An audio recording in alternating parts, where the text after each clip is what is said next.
Welcome everybody to episode 20 of the Transgender School podcast. We have a very special guest today, our friend Toniii, and we're going to have fun talking about all kinds of topics. And I'm so excited to introduce you to Toniii. Toniii and I met because he was a student in my speech class about 3 years ago. I don't think I've ever interviewed a former student, so this is going to be interesting. He just graduated from college. Congratulations. Yay! Which I saw you celebrating on social media and I loved all of that. I was so excited for you. I know you're working a lot. You have lots going on in your life. You have your own podcast. So we will make sure to talk about that called Tea Time with Toniii. We want to hear all about that later on.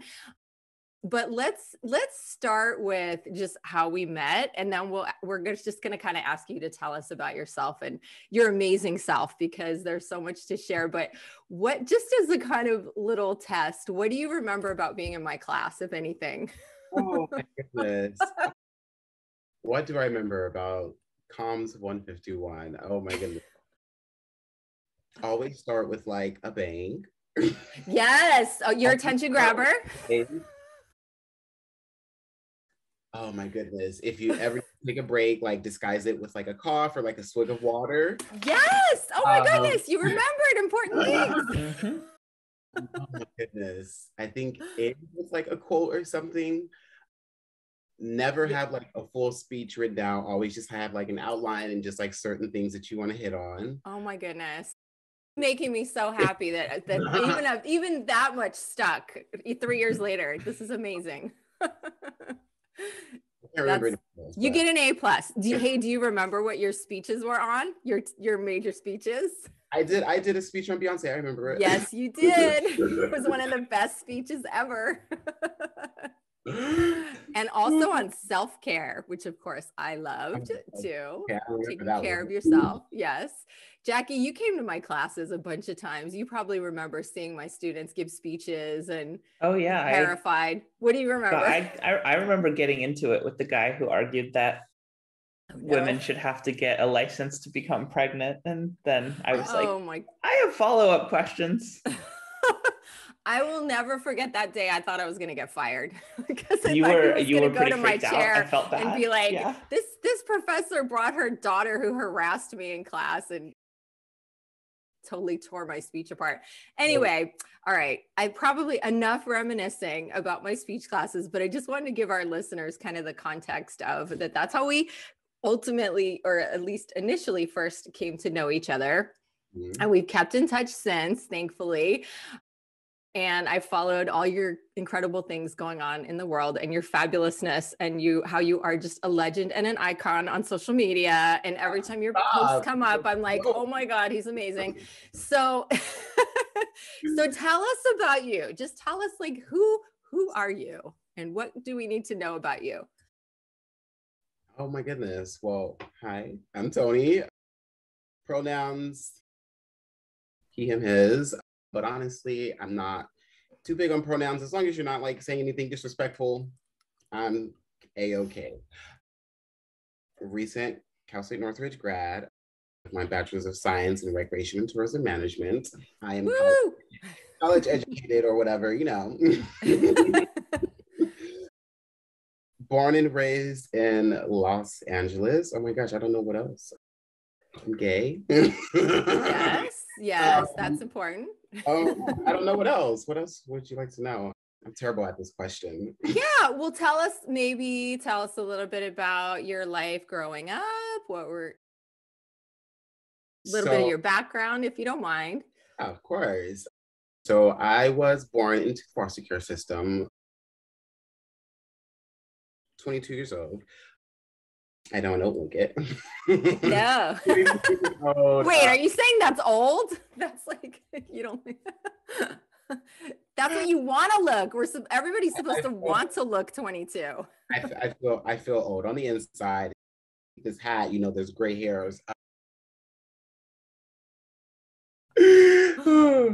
But yeah, I was born into the foster care system back in '99, and I moved around to a couple different homes till I stayed in one for the majority of my life from 7 to, I guess I aged out and went to college. Oh my goodness, I don't know what else. Background. Yeah, go ahead, sorry. Okay. And what Jackie. Do you want, what do you feel like you want to get across today? What do you, if the few things that you remembered from my mom's speech class, what do you want those things to be that people remember from this podcast episode if they don't remember anything else? Today, during this podcast, you're going to learn a little more about Toniii. You're going to hear about some of my life experiences, and we're just going to have a good time. Beautiful. Sounds like all a right. Plan. So yes, we're going to learn more about you. And this is one aspect of you that I think a lot of people might not know, because you have this persona. I love this image that you're very fun and sassy, and like I don't even know what sipping drag means. So that's a question I have for later. So you talk about RuPaul's Drag Race, you review it, sipping drag, whatever that is that you're going to tell us. But you have this amazing side of yourself that is so giving and so loving and so compassionate, especially for younger people. You've been a camp counselor for foster youth. When you were in my class, one of your fellow students had a baby, and I would regularly see you carrying the baby around. And I ran into you once in the elevator, and you're carrying the baby, and you're like, yeah, the baby slept over at my place last night. I don't even know if you were in the dorm or what. You were like 19, and you just have this, and I know you're like a role model for so many foster youth and your siblings. And can you just tell us a little about that? And don't be humble. Come on, tell us about that side of you. Well, I mean, I don't know. I guess like growing up and like living through some of the things that I've lived through and just in my circumstances, it was just, I've always had this just, I don't know what you call it. This like feeling on the inside was just like, well, you know what? There were some people in my life helped me out, got me through things. Why not like repay the favor? And I'm just like, oh, I just think that if somebody needs help, like help them out. I just don't see the point in just like being like, oh, well, if I'm not doing anything and like you need me to watch your baby, like come on, I'm not doing. I mean, I don't do much. You know, I sit at home. It's not true. You were a student, you had jobs, come on. Yeah, but I mean, outside of going to school and going to work, like, I mean, you know, I occasionally go out, but besides that, I'm like really sitting at home. So it's just, I know during that time she was a single parent, trying to navigate school, trying to navigate her personal life. And it was just like, well, I have the means, I have the time to help you out. I'm going to be there. Especially just, she was another foster youth. So just like in that situation, I know that having family is difficult, you know, reaching out to family is difficult. Some people may not even have a necessary normal type of family call on to. So it's just like, well, I know you're a long ways of home. So am I, you know, your motherhood, your first kid. We're all do it together, you know. I'll help you as much as I can. I didn't say I was taking a baby for a whole week, but you know, over a night or two. Well, that's not something most second-year college students have ever had to think about or do. So even though you're being very humble, I think it really speaks to who you are as a person. Jackie, yeah. Well, I'm curious. It seems like you feel. Would you say it's accurate that you feel a responsibility to help people around you, that you know what it's like to be in a difficult situation? I guess you would say like a sense of responsibility, but I also just feel like we live in a very interesting, scary world. And it's just, if you can help, why not? Like, just why not? What's the quarrel with like helping somebody out, or, you know, a hand, you know, like it's not gonna kill me. It's not like putting me in any type of like immediate danger. So yeah, it's you know, why not? Well, you know? I wish more people had that attitude. I really do. I don't think everybody thinks that way. So I want you to know that it's unique and it's special, because a lot of people, especially these days, it's all about keeping what I have for myself and taking care of myself only. And what about being a camp counselor for foster kids? What was that like? Oh my goodness. I started with this organization. It's called Happy Trails for Kids. Back when I was like when I was a wee bit little child, it was such an amazing experience. Just not necessarily have the means to like go on like, fancy vacations off to Disney World and Hawaii and things like that. But, have the opportunity to go up and experience something that isn't South LA, the hood. It was just a nice experience. And I was just like, well, as I grew up, I was just like, well, I would like to, I just feel like giving back. I can give back as much as I can. So I was just like, well, I started to work my way up in the organization. Started off as like little junior counselor, and then I started off as a camp counselor. It's just like, well, I can provide some type of role modelness. I'm not gonna say I'm the best role model when it comes to like extracurricular activities and certain things, and my mouth is very vulgar. If you you'll figure that out. Have to hold back here, by the way. It's a free for all here. You can say whatever you want. I'm the same way. Don't worry. Like, I'm in school. I have a plan. I have a good head on my shoulders. I've seen so many people go down so many just like terrible paths. It was just like, it would be nice to, have a nice role model who's someone who looks like me as well. Because I experienced growing up in all these programs and things and whatnot, they were always just white people. And, some of them are there to, be there for the actual cause. And then, of course, you got the ones over here trying to tokenism and all that good stuff and just trying to be this and whatnot. So it's just like, it would be nice to have someone who looks like me, comes from my same area, who knows the ins and outs, just be in a good place and just be a good, positive role model for. Yeah. Yeah. As I got what'd you say? Sorry. I was going to say, as I got older, I started to really experience dirt and nature and bugs, and I started to really realize things, and I was like, yeah, I don't know if I can do camp anymore. I get that. I don't know about your age, but I can't do it anymore. The being out with the bugs, and although nature can be beautiful, but it's a great gift that you gave to those kids. And I'm sure that you impacted their lives forever. And as we know, you don't want to get into like all kinds of statistics. But since you mentioned it, being a role model, the research says that less than 3% of former foster youth graduate from a 4-year college. So I'm really curious what you would have to say about that, and what helped you, and what can we do to change that number?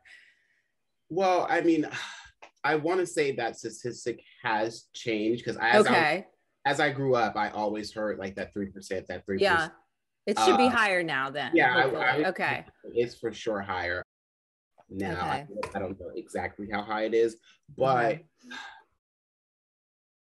honestly, I don't know how you would necessarily like fix this issue or try and I don't know, because I am a firm believer in, people do what they want to do after high school.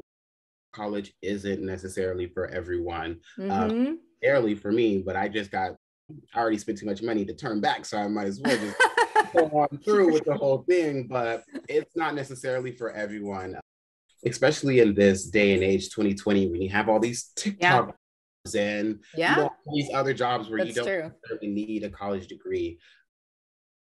So I think that we should kind of stem away from trying to like define success as, going to a 4-year university or things of that nature. And success is just, how are you doing in life? Are you happy with what you're doing and whatnot? It doesn't necessarily matter if, folks are. That's very true. Let's focus on the foster youth who are ending up homeless after they're getting emancipated and kicked out of their homes. Let's focus on those statistics. Right. Absolutely. Thank you for shifting my perspective on that. I agree. I would just hope that those who want to go and feel that it's something they want in their lives would have the opportunity, but you're absolutely right. And there are much bigger issues with our foster care system and foster care youth that are probably much more dire and need to be addressed, to your point.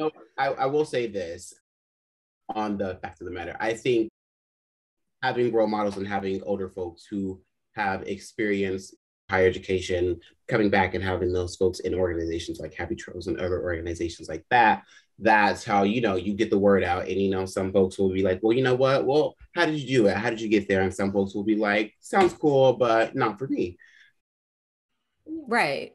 Right. And that's what I hope that we can all contribute to in some way. As you remember, probably I used to take students to one of the local schools and in a low income area, and we would just talk to the kids about their potential to go to college, and the teachers would say like a lot of those kids, really no one in their life had ever even suggested to them that college could possibly be an option.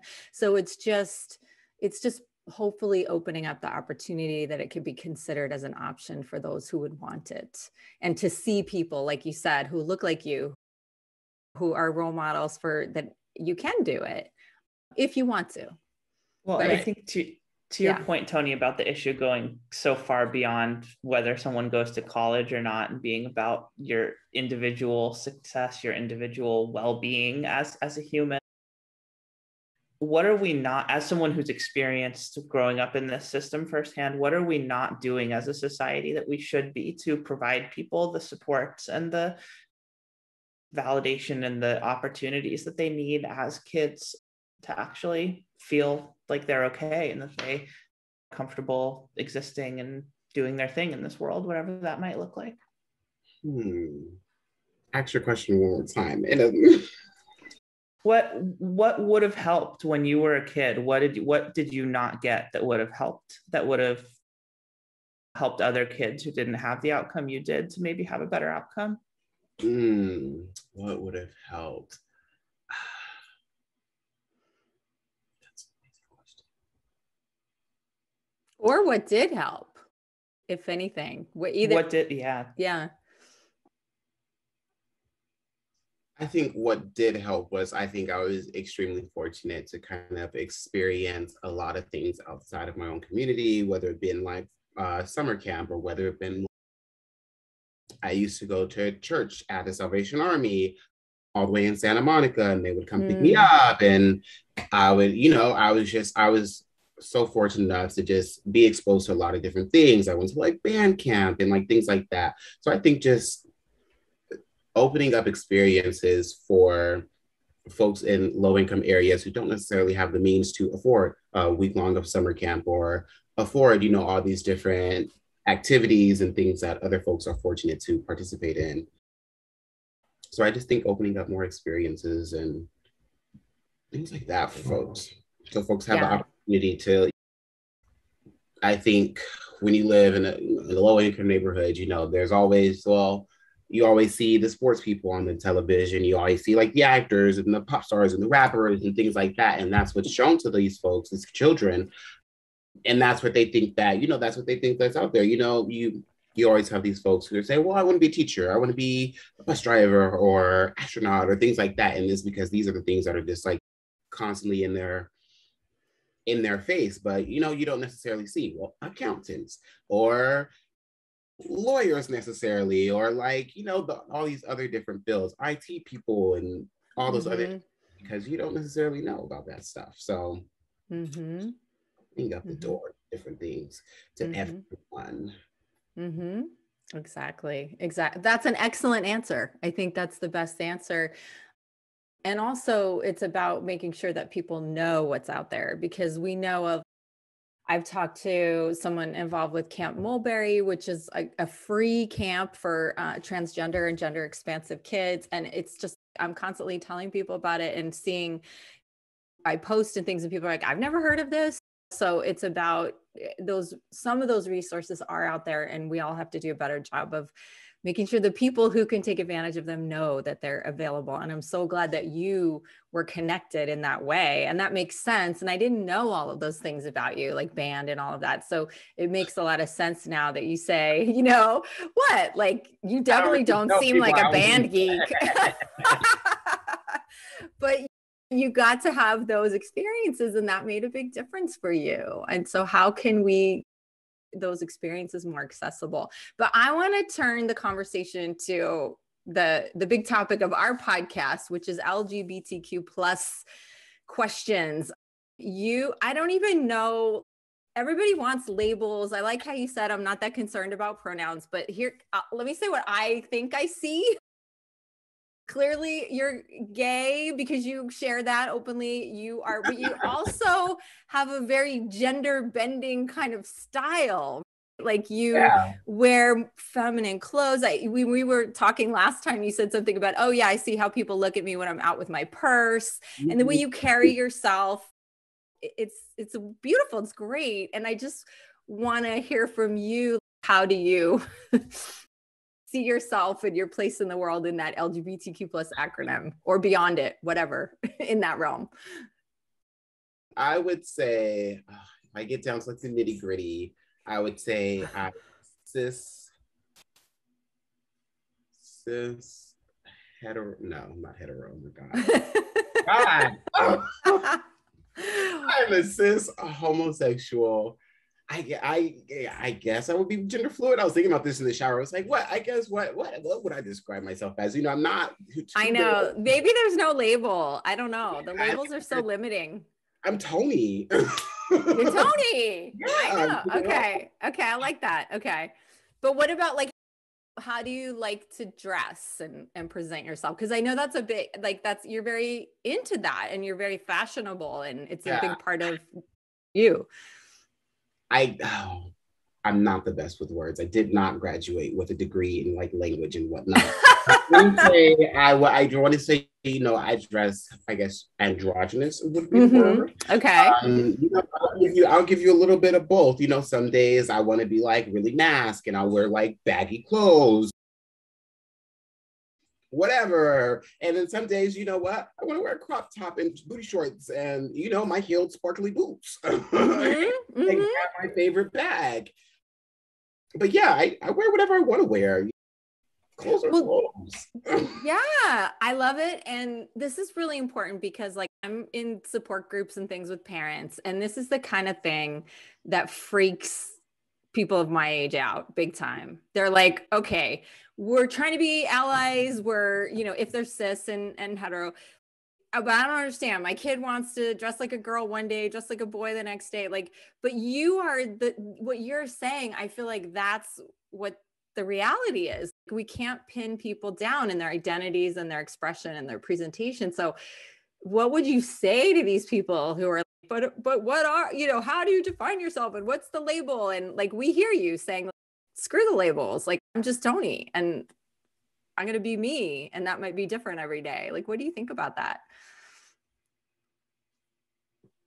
I think I'm going to drag people. I think that these folks, and you know what, I'm not even going to say in the older generation because I have some of my peers who will maybe look at me side-eyed or whatever. But I just think folks need to get their panties out of a bunch and mind their own goddamn business. Yes. It's just like, who the hell cares what the other bitch is wearing? Like, I just don't understand why people are so just like goddamn nosy. And you know what? I'm gonna be a hypocrite because I'm nosy as hell too. But it's just, why are we so concerned about what the next person is doing? We need to be focused on ourselves. Everybody has their own personal demons. And you know what? You might just be mad because you can't rock a bag like I can rock a bag. Or you can't get your 40 inches like I can get my 40 inches.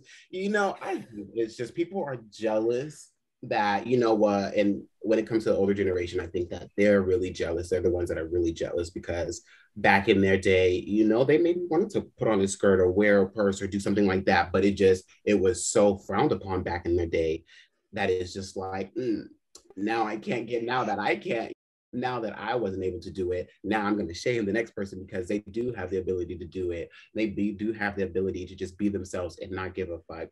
It's jealousy, nosiness, and just mind your own business. There's a real TED Talk. There's a real attachment to gender roles. It's so fascinating. Like even among people who are willing to accept that you're gay or willing to accept that you're trans, it's like, okay, you can be trans, but you have to pass perfectly and you have to do this, you have to do that. Or you can be gay, but you have to be like Pete Buttigieg, you know, you have to be like suit and tie and like a single family home with a backyard and a white fence. It's like, who fucking cares? It's such bullshit. Donkey shit. Donkey shit. Wild. It's wild, the world that we two would get along. I You two would see things the same way. Yeah, Jackie, I mean, since we're having this conversation, can you speak to that a little more, Jackie? Because I've done that to you. Like, just be real. Yeah. Like, I mean, we've like, had put this on conversation. some lipstick. No, it's like I have a right to be a trans woman and to be a woman and to not shave for a couple days and not have that invalidate who I am and how people perceive me. And it's people, especially cishet people, who have been willing to compartmentalize a certain level of tolerance for queer people, go outside of that box that they've created for you. And it's, whoa, no, that's not allowed. You said something so good. Level of tolerance. And people, that's what it is. People literally only have like the smallest level of tolerance. And then once it like crosses one line, it's, oh, I'm done. I can't do it anymore. I feel threatened. Exactly. Yeah. Well, how have people in your life been about all that? Like, it sounds like some people are supportive and cheering you on, and other people are not comfortable. I mean, you don't have to tell us, but I'm just curious if any thoughts come to mind of examples, but you don't have to. I tend to surround myself with a really positive and supportive group of people. I've been working really hard these past couple of years on setting boundaries, just not letting people who don't necessarily support me and, see eye to eye with my views, just not letting them have as much access to me. But my grandmother, she is so freaking supportive. Like, she's good. Amazing when it comes to like the support. And you know what? When I was going through that time of like coming out, it was just like she was one of the people who I was kind of just like a little nervous on, just because she is from the older generation where their views were very standard to the norm. And I was just like, oh my gosh, I don't know what she's gonna say to me, because me and my grandma were always just attached at the hip. She's been so supportive. She loves me every time I bring a new bag on. We bring a new bags now. We go purse shopping together. For my birthday, I did like this whole 40-minute Beyonce performance where I was twerking on a guy and like, with caps and all this other type Wait, slow that down. You did a 40-minute Beyonce performance where you were twerking on a guy. I don't want anybody to miss that. I had a Jay-Z. I did a whole 3 months worth of practice, nice. and choreography, and wow, and stage. It was a production I did. Did you record it? Is there a recording of that somewhere? Yeah, it's on my. I'll send you the video later on. Okay, you gotta send. You gotta share it. I love it. Okay. Gio did my recording. Who did? Gio. Oh yes! Oh my gosh! Of course, I just didn't hear the name you said. Yes.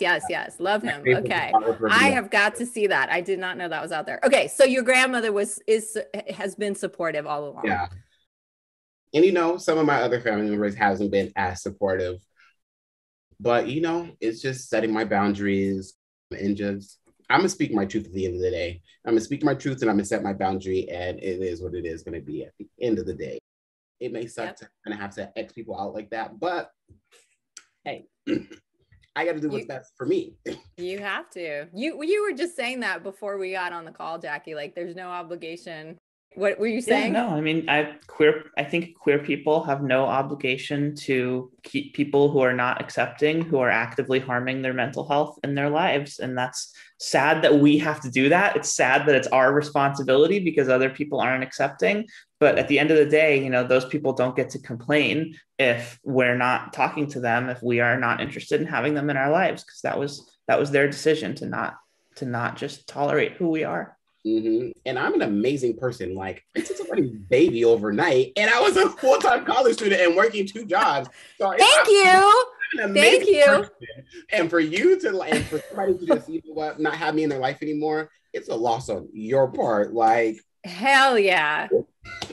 This is what I love about you, Toni. This is among everything else. This is what I want everybody to feel that way about themselves.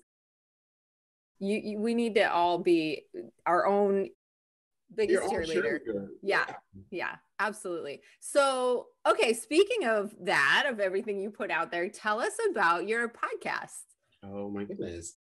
So I have a podcast. It's called Time with Toniii.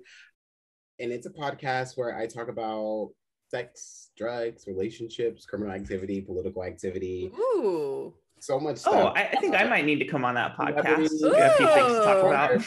Celebrity especially gossip, politics.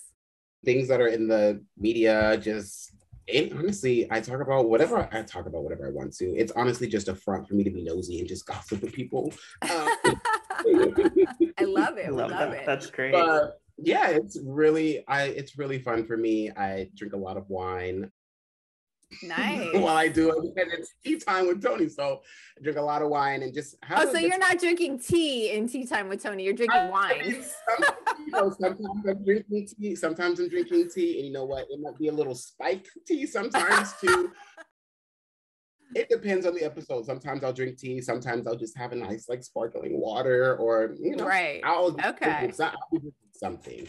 We love it. So everybody listening should start listening to Tea Time with Toniii. Did you pick it back up? I know you took a little break. Yes, but you're back in action. I took a hiatus for like a year and a half because oh my gosh, at the time I was like during the pandemic. I started my podcast during the pandemic, as everybody did. Yeah, we did too. And then things started to open back up. I was going back into the office more. School started to pick back up. I ended up working like 3 jobs at that time. And it was just like, trying to work 3 jobs, go to school full time and hold on to a podcast and like do like all my side hustles and volunteer work and all that. It was a little much, but I picked it back up. I just released my 3rd episode. And yeah, we're in full swing.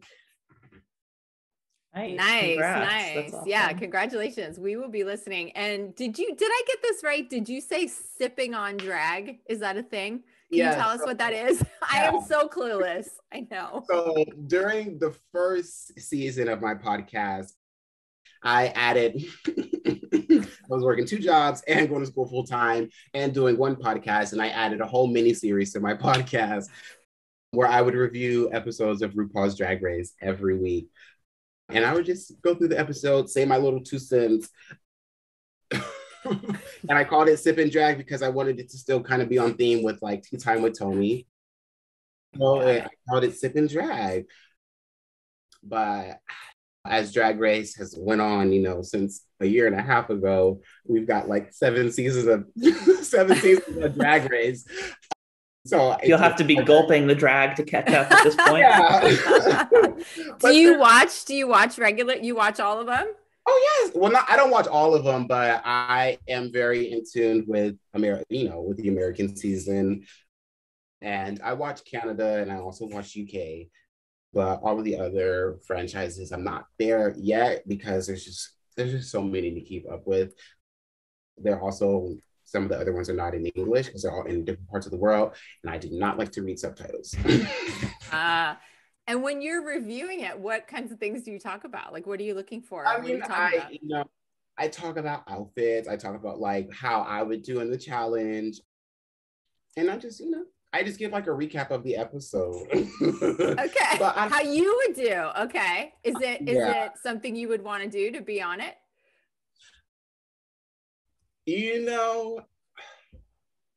I'm very secure in myself and I would do drag, but I'm very well knowledge. Well, I'm not very well knowledge, but I feel like I have a lot of knowledge on drag and how much stuff they have to go through.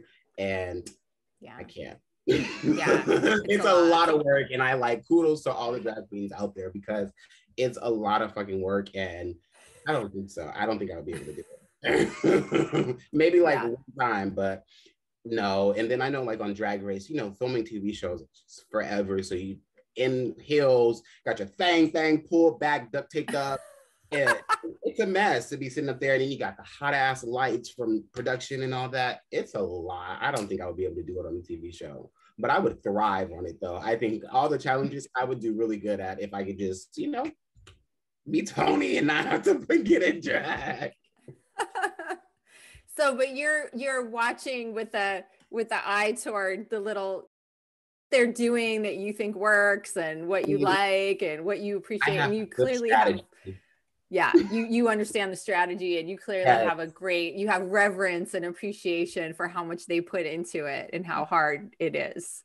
If I ever fall into it and I ever just be like, you know what, I guess I'll do it. I know I would win. I know. You know you would. I love your confidence. I love that. Okay. Jackie, what else should we ask Toni about?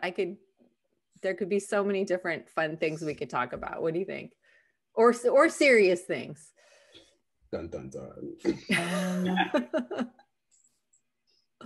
See, I'm just going through our notes to see what I'm. I mean, is there anything, Toni, that you want to say to people most of the people that listen to our podcast it's a lot of parents, a lot of teachers, a lot of, I don't know, it's an interesting mix of just people who want to learn. Like it's a lot of allies, I think. I think it's a lot of allies more than people in the community who are just, I want to learn from LGBTQ plus folks about what are their experiences? What can they teach me? How can I be a better ally?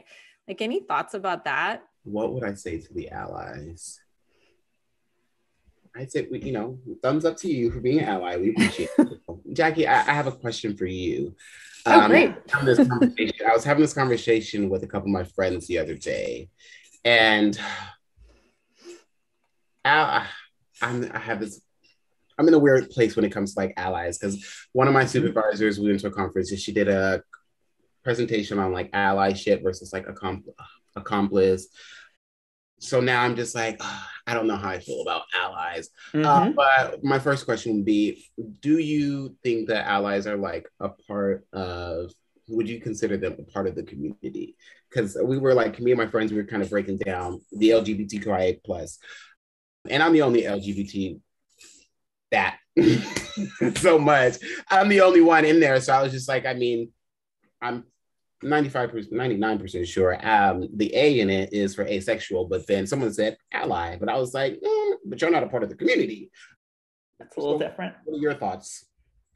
I think there's a clear distinction between being LGBTQI, being queer in some version of that umbrella, and being an ally. I think that is inherent in the term ally. I think the term ally by definition means that you are outside of a group but are trying to be an ally to that group. I cannot be a person of color. Like, I was born a white person and I will die a white person, but I can try to be a better ally to people of color. Like, someone who is not queer, I just don't see a world where they can be part of that community without feeling like they identify as queer and having that lived experience. And that's a very diverse lived experience. Like, there's a lot of people who might identify as queer, who might be bisexual and be in a relationship with someone of the other sex and present to the people in their lives as heteronormative in a lot of ways, but still identify as queer and still be part of the community. There's people who might be trans, who might pass perfectly and nobody in their life knows they're trans, and they're still part of the, I think there's a very diverse range of people within the community, but I do think that allies are by definition outside of the community. And I think that that's an important distinction to make. And I think that helps inform debates like, is it okay for an ally to say the word queer? Personally, it's not something that like hits me the wrong way if it's coming from someone who I know means it in a good way. But I also think queer people are totally justified in saying to cishet people, like, I don't want to hear the word queer out of your mouth. Like, that doesn't feel right. That's a word with a complicated history that is something that queer people is for us to use. And I really like another thing you brought up. I really like the ally versus accomplice framing. I think it gets us back to the roots of like what it means to be someone whose existence is not validated both by society or by our institutions, whose existence is not recognized in our laws, is not protected in our laws, and is in fact actively being attacked in our laws at both the federal level and across the country. And I think that when you look at that framing, an ally is someone who sure, they support your rights, but are they going to put their own freedom? Are they going to put their own good standing with our institutions on the line to defend you? And someone who will do that, someone who will get themselves arrested, someone who will risk losing a professional license, someone who will do something like that to support queer people is an accomplice. They are willing to participate in that marginalization, in that being attacked by the state in various ways with us. Not allies, or not all allies are willing to do that. And that's a clear distinction too. Thank you. You just justified me. And you know what? When this podcast comes out, I'm gonna send it to my friends so they know that they were wrong. Yes. Well, yes. I'm glad I've inserted myself in your friends, in your debates with your friends. But no, that's my take. But also, a question for you too that I think we've talked about before, Jackie, but that I'm getting the feeling now that I don't get to call myself an ally. Like, it's up to you to call me an ally. I can't say, oh, I'm a cis het person who's an ally to LGBTQ people, because I think it's fair to say you're trying to be an ally. I'm trying to be. Like, I'm doing everything I can to be an ally, but it's, again, it's not, it's up to the people who you're trying to be an ally to say, is this person an ally? Are they an accomplice? Like, but what, I think is that? Yeah, I think that's an important distinction, because like I came up to San Francisco to go to march in Pride with Jackie recently, which was amazing. And I had put all these buttons on my jacket, Pride things. And I had one that I had gotten somewhere that said ally with the rainbow. And I was like, oh no, I'm not going to put that on, because who am I to say I'm an ally? I just think it's something, since I know a lot of people who want to be allies are listening right now, I would challenge you to not call yourself an ally, and to allow that to either be spoken or not by people in the LGBTQ community. And I think the framing that Jackie just said, to me, it sounds like a subtle, or to you, it may sound like a subtle difference. To me, it's a big difference to say I'm an ally versus I'm trying to be an ally. I would say I'm trying to be an ally. I'm striving to be an ally, but you get to decide if I'm succeeding in that. And you would have every right to say, well, wait a minute, you didn't speak up when somebody said this at work. You're not being an ally there. So you don't get to just say you're an ally across the board, like all the time. Yeah. And I think if anyone heard that, any of our allies out there heard that, and it may have rubbed them the wrong way, like to try to add a little bit of nuance to it. Because I agree with you. I think that's right. And I think it's the potential danger of declaring yourself an ally and feeling that you are an ally, I guess, is that you declare yourself an ally and you say, okay, I'm an ally. I did it. I'm good. Right. I'm here. Like, I'm done. And then it's like, if you declare yourself an ally and then the next day you say something that makes someone feel bad, or you misgender someone, there's things that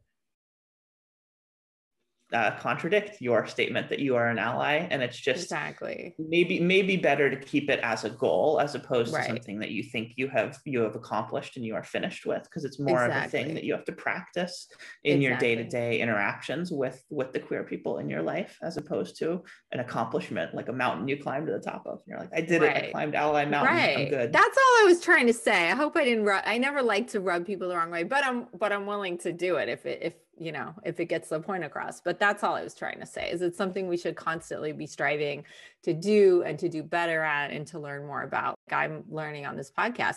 But Toni, I'm so glad you asked us a question. Do you have any other questions for us, either of us? Oh my gosh, do I have any questions? I don't know. Oh my gosh. That was a good one. I mean, that was a really good question. That got a very important conversation. Yeah. One thing that was in our notes that I think you referenced briefly, Toni, was like media. And that's something that I don't know that we've touched on in this conversation, is the role that media in our country plays in these conversations and in amplifying both positive and negative voices in these conversations, and your take on all of that and what the media could be doing better or is doing well. I think the media is getting to a point where it's being more open and accepting. And just like everyone else and everywhere else, we have ways to go. But there are so many different programs that are being recognized and that are being brought to light, like Drag Race and Legendary. Oh my gosh, what are these shows?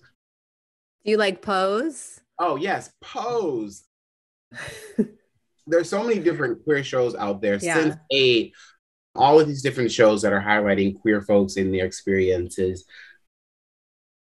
both in front of and behind the camera. I just want to see more. I just think, if we're gonna, there's always going to be people who are going to be upset, who are going to have their little 2 cents to say, who are going to say, well, let's cancel this person or let's not watch this show.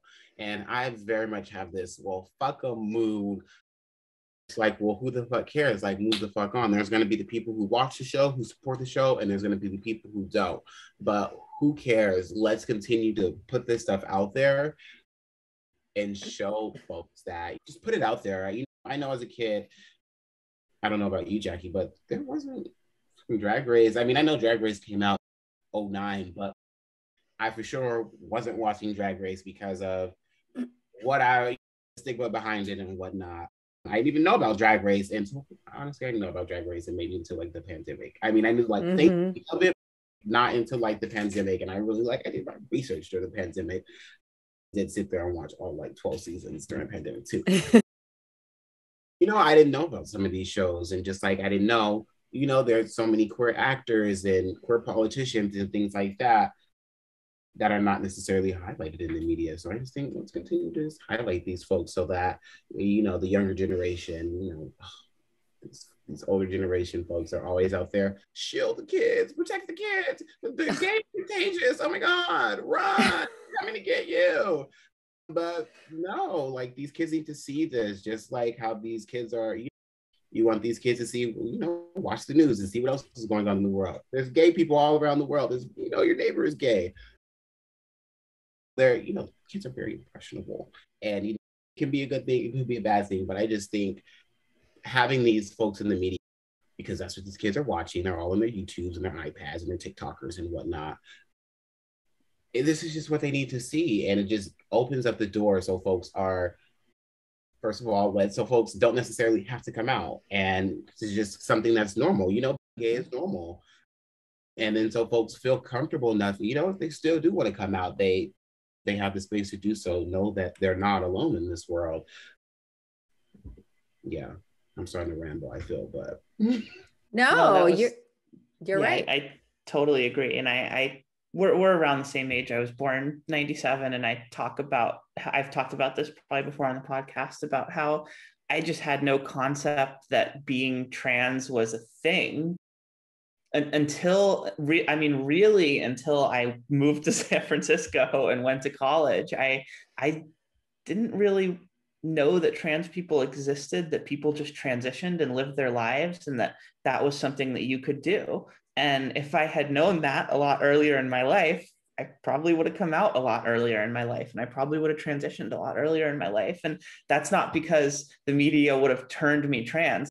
Not having access to that media didn't make me not trans. It just meant it took me longer to figure it out. So, and then that's a perfect example, because then I think of, I didn't necessarily learn about trans and actually put some thought and research into it until I saw Caitlyn Jenner and all that stuff started to come out, and I was like, well, I knew, how kids are, they say their jokes and things like that. So I was always had a faint little idea, but I never necessarily knew to the extent and all of that Caitlyn Jenner came out. But I don't necessarily support her anymore because of her political views. Yeah, we're with you on that for another day. But then life is complicated. You have her who came out at 60 something years old, and it's just, yes, kudos to her for living in her truth and finally coming to terms with that. But damn, 60 something years old, I'd be upset that I spent my whole life in this body that I didn't feel comfortable in and I didn't feel belonged to me, and I would feel behooved. I would like to press the restart button and start this thing all over again. So I just think we would have a lot less mental health issues, a lot less suicides and youth suicides and just things of that nature if people see folks who look like them, and black and brown queer folks too. There's always the white twink gay guy. Yeah, yep. 100%. Yep. On that note, I imagine, Toni, that you did not see a lot of people who you could relate to in the media when you were growing up, or if you did, they were being made fun of and dehumanized. I'm trying to think what gay guy did I see on TV? Oh my gosh. I don't know. I can't even remember the first gay guy who I seen on TV. So it sounds like it was just kind of absent from your awareness when you were growing up. Yeah. I'm really trying to think hard. Yeah. Yeah. Oh God, that's wild. Yeah. And like you said, if you did, it probably would have been the stereotypical white, privileged, gay, wealthy. So I think there's a really important message in that. It's a good question, Jackie, and an important concern. But to your point, Toni, it's happening. It's just happening. We have a long way to go, but there's a little bit of hope because there's more than there used to be in terms of representation. But long way to go. Yep. Very long way to go. But you know what? I think with things like your podcast and my podcast, we're getting there. I would love to see a young Black male with 40 inches of Goldilocks on somebody's daytime television show. Yeah. Wait a minute. So are you putting yourself out there for acting gigs then? Oh, yeah. I mean, I'm there for anything. You know, I've done my fair share of work. I might be featured in a movie or something. Really? Wait a minute. I didn't know this. Tell us. It's not out yet, but I mean, I just do. I have friends in the industry, so you know they'll call for like things like that. Yeah. And you know, I've done like red carpet interviews. I'm very open in like my career goals. Great. Okay. I'll take a job. Okay. Well, this is good to know. We're going to have to get you back here when you're famous too. Yeah, I know. And then we'll be like, we actually had him on our show. Like, Toni, please don't forget us. I know. Never. Well, that is exciting. And I could totally see that happening. I think more than almost anybody I know, I could see you like just being massively famous and just having the world fall at your feet. You have that energy. You have that soul. It's coming. I just need a little more time to bake. Yes. Although you feel 22 is very old, I think that at my age, I can see that you have your whole life ahead of you and definitely big things in store in that journey. With your college degree in hand and all your amazing experience and leadership and role modeling and mentorship that you've done. It's amazing what you've already done. And you're just going to continue and do incredible things and be unstoppable. And I hope that you will keep in touch with me. Of course. And I want to always know what you're up to and how I can support you and help you. And I'm honored that you stayed in touch. And it means a lot to me. I really mean that. Of course. And you've been such an amazing just support system and supporter for so many years. Of course. I appreciate your support and just your enthusiasm for me just throughout the years. You've always been in my corner, and it's been amazing to have someone in there. Oh, I feel the same way. It's my pleasure, and I love following you and keeping in touch with you. And I'm here cheering you on always. And you teach me a lot. Your class, especially the one you're in, you all taught me so much. I didn't know about Beyonce. I need to know. I want to be up on pop. I mean, I knew about Beyonce, but you went deep, learned like who she really is and all this inside stuff. And I miss that because I retired, and I miss you all teaching me about pop culture and life and different experiences from anything like what I've experienced. The openness of all my students' classes, it changed me as a person. So I just want you to know it's all reciprocal, and I'm very grateful for you. I 100% agree. Learning is reciprocal. Yes. Full circle. Yes. So I will not let you get out of my sight and not keep me posted on everything that's going on. And I thank you so much for this conversation, because I didn't really know where it was going to go, but I knew it would be good with you. I was like, I'm not exactly sure which way we'll go. I'm telling Jackie, but he's going to be an amazing guest. He's just going to be funny and real, and he's going to say really meaningful things as well as interesting, fun things. So you delivered and exceeded all expectations, as you always do. Thank you so much, Toni. Yeah, thank you for taking the time. Of course, thank you for having me. This was extremely fun. Yay! Anytime. Very boring. I just go to work and then I come home and lay in the bed. So same here. Same for us. I'm like, yeah, I know that feeling. I mean, life is good, but this is one of the most fun things I get to do, for sure. Totally. So thank you. And so don't forget, everyone, check out Tea Time with Toniii and stay tuned for his IMDb page as well. Yes. We're available anywhere where you can find podcasts, Apple Music. What are the other ones? Spotify, Amazon Music, Google Podcasts, all of that. I'm there. Everywhere. Can find you. And we will put the link in our show notes here, so you have no excuse for not going right there, because wherever you're listening or watching to this episode, you can go with one click and find Toni. We'll have it all in there. So thanks everybody for listening, and we'll talk to you again soon. Thanks everyone. Thanks, Toni.